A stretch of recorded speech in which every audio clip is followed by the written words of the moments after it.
అనుదినము ఆయన మా భారమును భరించుచున్నారు. ప్రభునందు ప్రియ సహోదరి సహోదరులారా, యేసుక్రీస్తు నామములో మీ అందరికీ నా హృదయపూర్వకమైన వందనాలు, శుభాలు తెలియజేస్తున్నాం. బాగున్నారా?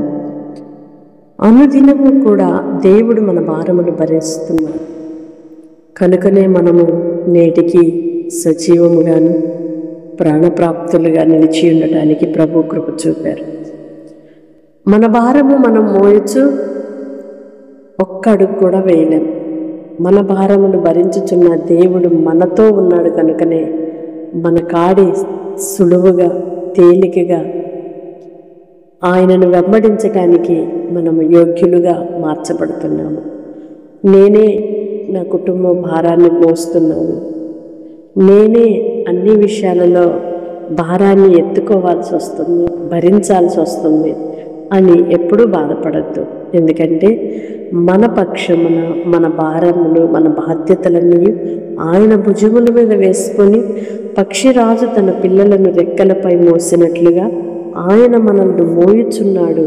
కనుక మనము అలసిపోక, సొమ్మసిల్లిపోక, కృంగిపోక, భయపడక, కలవరము చెందక, అధైర్యపరచబడక, భారము భరించుచున్న దేవుడు నాతో ఉన్నాడు, యేసయ్య నన్ను మోస్తున్నాడు, ఆయనే తన రెక్కలపై నన్ను భరిస్తున్నాడు అనే కృతజ్ఞత గల వారమై ఉందుముగాక.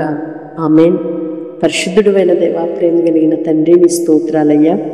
ఇంతవరకు మీ కృపలో మమ్మలను భద్రపరిచారు. అనుదినము మా భారాలు భరిస్తూ మమ్మలను భరిస్తూ నడిపిస్తున్నారయ్యా, మీ స్తోత్రాలు.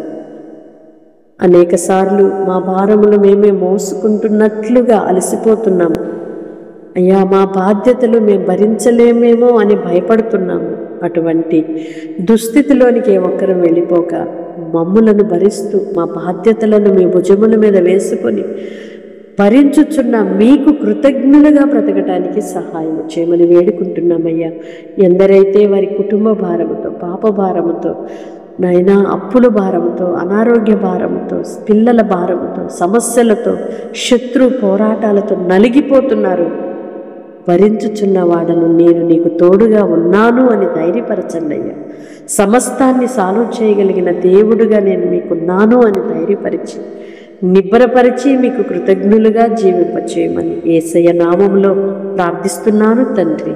ఆమేన్.